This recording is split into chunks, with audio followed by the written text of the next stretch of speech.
mga anak dahil nawalan sila ng nanay. Yan yung hindi ko kasi magawa remotely, yung pagiging nanay. Pero yung trabaho dito at trabaho dyan sa Pilipinas, kung saan man ako, ay magawa ko siya remotely. So as long as merong mga teams, designated teams na in charge doon. Like say for example, sa OVP, may team doon. Sa impeachment case ko, may team doon.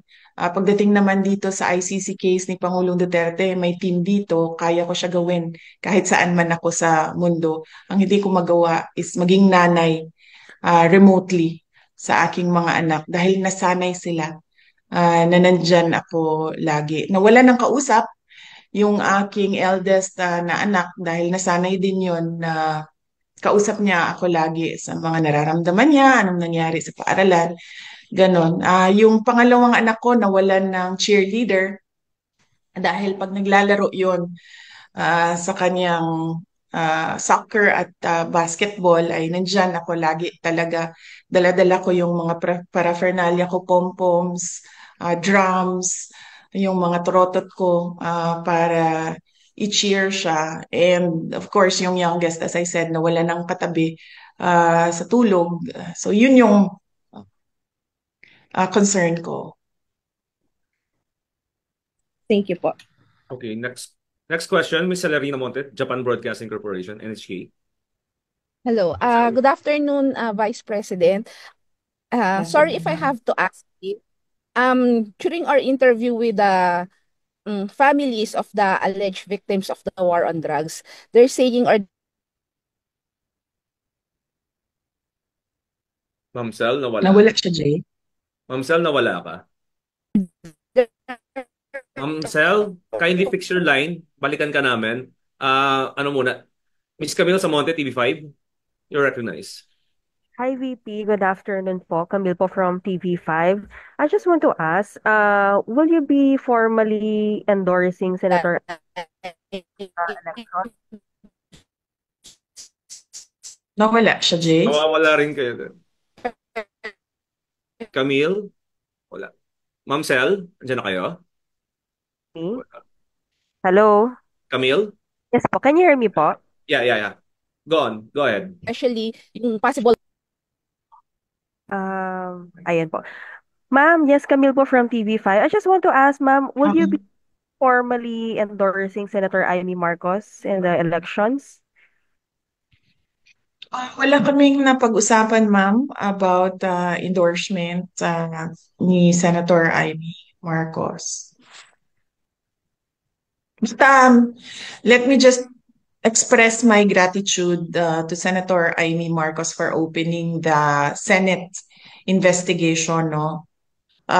Para siguro hindi na maulit at para napapag-usapan siya sa loob ng ating pamahalaan at para mailagay officially no yung mga posisyon ng iba't ibang tao, iba't ibang sektor. Kasama din yung posisyon ko as Vice President at yung document na galing sa Office of the President na pirmado ng ating Pangulo.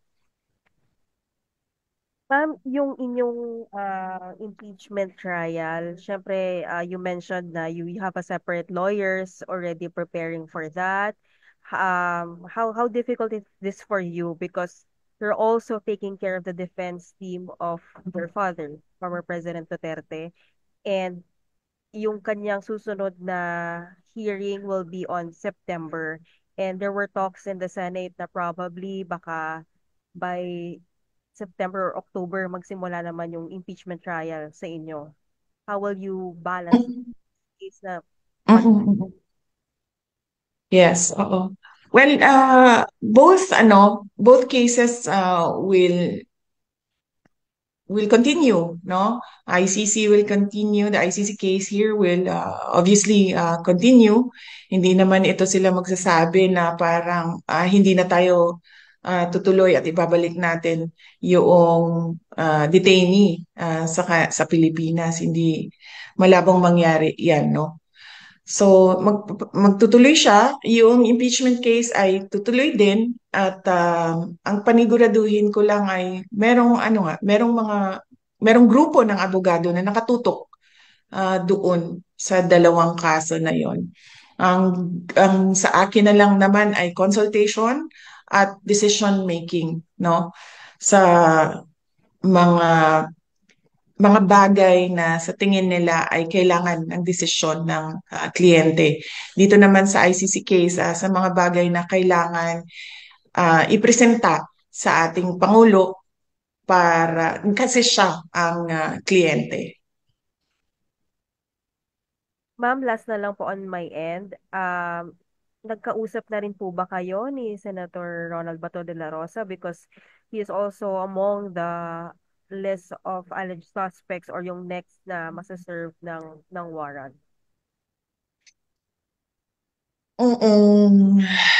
Hindi pa kami nagkausap ni Senator Bato de la Rosa. Mag-ingat siya at lahat ng mga nandoon na, na mga complaints ng mga former uh, police, PNP personnel, officers, mag-ingat sila dahil kung meron mang sinasabi na merong warrant, ay malamang merong warrant yan dahil nakita natin na meron ngang warrant of arrest dito kay Pangulong Duterte.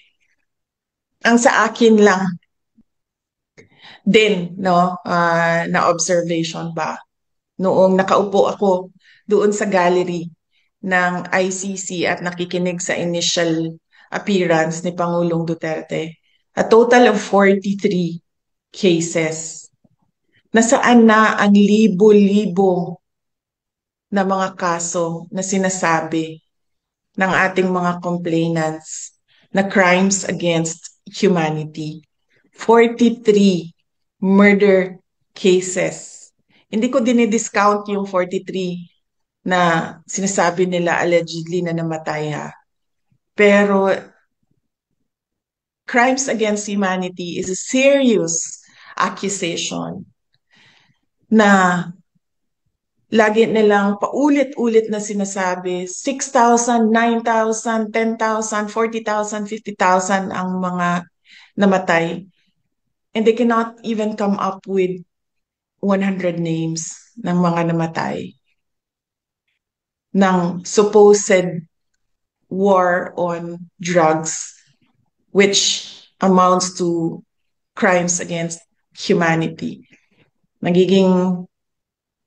Alam mo, nahihiya ako as a Filipino citizen ngayon Nagiging, katatawanan tayo ng buong mundo na merong isang bansa na binibigay ang kanyang citizen sa isang foreign jurisdiction, foreign organization. Hindi ginagawa yan ng mga bansa. In fact, tayo nga sa loob ng Pilipinas, every time may OFW na convicted abroad, ginagawa natin ng paraan na magkaroon siya ng pardon para maibalik siya sa Pilipinas. Ito sa atin ngayon ay kabaliktaran. Akusado lang ng 43 cases, 43 counts of murder, ibinigay natin sa isang foreign jurisdiction without any legal basis at all. Nahihiya ako humarap sa buong mundo na ganito mag-isip ang ibang mga kasamahan natin dyan sa bayan, ibang mga Pilipino. Thank you, ma'am. Okay, next. Ma'am Sel, andyan na kayo ulit. Are you back? Yes, ito na po. Sorry. Marino Monte, Japan Broadcasting Corporation, you're recognized. Ma'am, choppy talaga kayo. Nawawala kayo. Next question muna. Mads Villar, Net 25. Question. Hi, good afternoon, BP. Hmm. Ma'am, how is the health po of former President Duterte now? He's doing okay. Hindi ko nakakausap yung Ma'am, sorry if I doktor have niya to ask dahil this. Eto, clear na po, malinaw. Wait lang, Mads. Patapusin mo muna si Miss Sel, patapusin mo muna si Miss Mads. And may answer din si VP kay Mads. Ma'am, go ahead. hindi ko nakakausap yung kanyang doktor sa loob.